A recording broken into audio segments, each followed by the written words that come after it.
How's it going, guys? Just gonna do a couple of things here on the AMC heads, organize some parts and stuff like that. I'd like to start off by thanking Cutworm. Cutworm sent me a message giving me and my son, or my son and I is the correct way of wording it, an MSD distributor in a box for an and a box, not in a box, and the box, the electronic box that goes with it for the AMC engine. And I didn't see that coming. I didn't really know he was into AMCs or had any AMCs.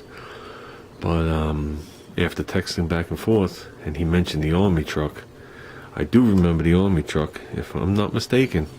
Correct me if I'm wrong. The Army truck was the vehicle that was used in with the skit that he did when 63 Impala was lost. And everybody was looking for him. Our Peak was looking for him, everybody was looking for him, and they did a whole big thing, and there was a whole skit around the truck, if I remember correctly. But tell me, you tell me if I'm wrong. I know it was many years ago. So I've been on YouTube a long time. And like I said to him, I've met some very good people. And I try my best to do what I could do for people, just sifting through parts to find out what we're going to use and not use.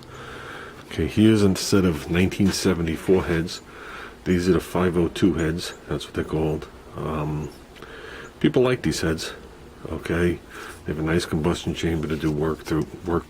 They're 61 cc's. They already have the big valves in them. Nice ports. Okay, same size combustion chambers as the ones in the 1986.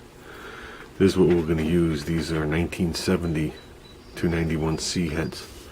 You can see the difference in the combustion chamber. This is 52 cc as opposed to this. Now, I would use these heads, but to use these heads, you got to get custom pistons if you want a decent compression ratio. So, using these heads, we're going to be right at 9.5 to 1. It's actually 9.4 to 1, but by the time I clean up the surface, we'll be right there, maybe 9.6. So it's nice. Here are all the valves to it, minus some other valves, like this one. Nice. As you can see, it's bent. Okay, now an AMC uses, so these heads already have guides put in them. AMC uses 3/8 valves, not the narrow Chevy valves. So if you put this in there, you can see the difference. How much wider an AMC valve is. And of course, that hampers the flow a little bit. If the flow's coming past, these are actually undercut, so they're even narrower when you get from here down. But obviously this valve is junk. So, as opposed to this big, heavy stock valve. Here's another one.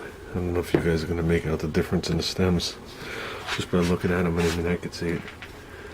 Clearly see the one to the left is thicker, and you can clearly see the one to the right is taller. So, you use these valves. You got to drill or replace your valve guides. Obviously, go with bronze.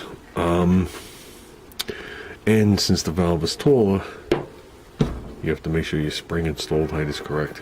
So, a lot of calculations to get these to work. Plus, this valve is actually bigger. This is a 2055 valve. So with that, I'm going to see what we got here. I got the pair of these. Here's one. There's the other one. You can see they're pretty much clean. We are going to just gasket match these. There's going to be no port work done to these. These heads were only made for 1 year. These are prized heads. People hunt these down. 291C. These heads match this intake for the 1 year only. So, you can see the guides in there.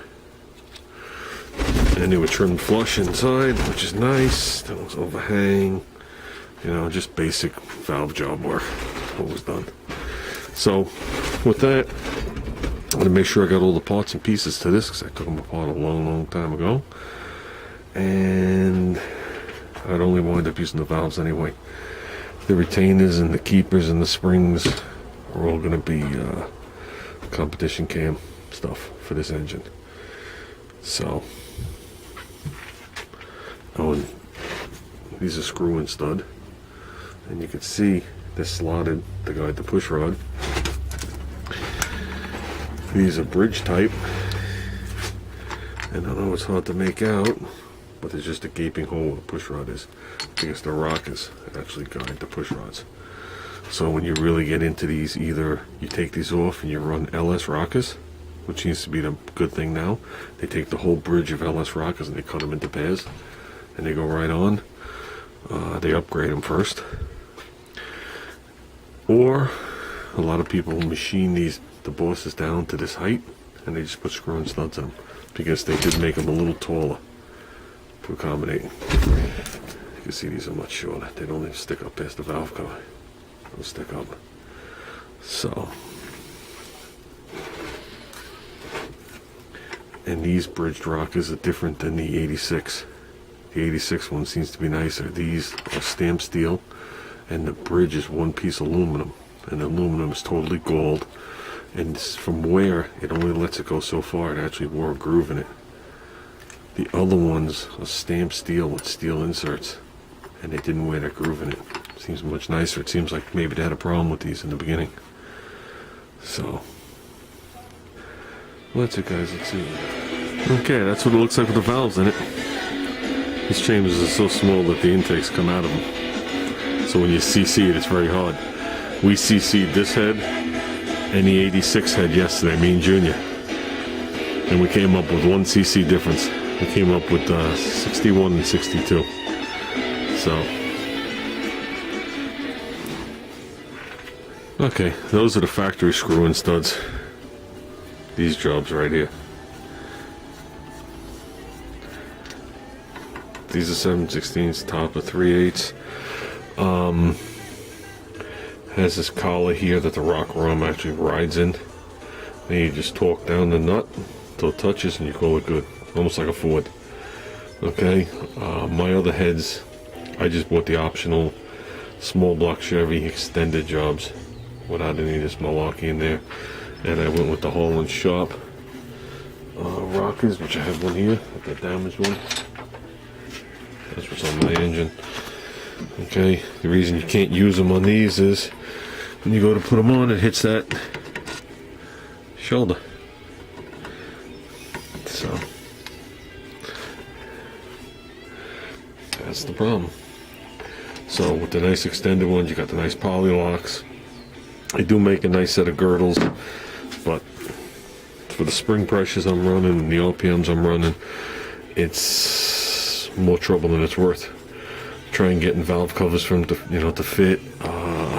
It's just overkill that I could never use. Because these are the only ones I've used on an AMC engine is the Holland Sharp. I wouldn't even go with anybody else. So, the nice lifetime warranty. I bent it, it didn't break. Obviously that was my fault.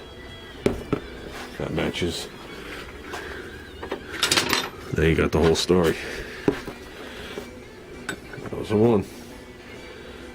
So bad. Expensive. It was like a $2,500 a day. But that's a different story.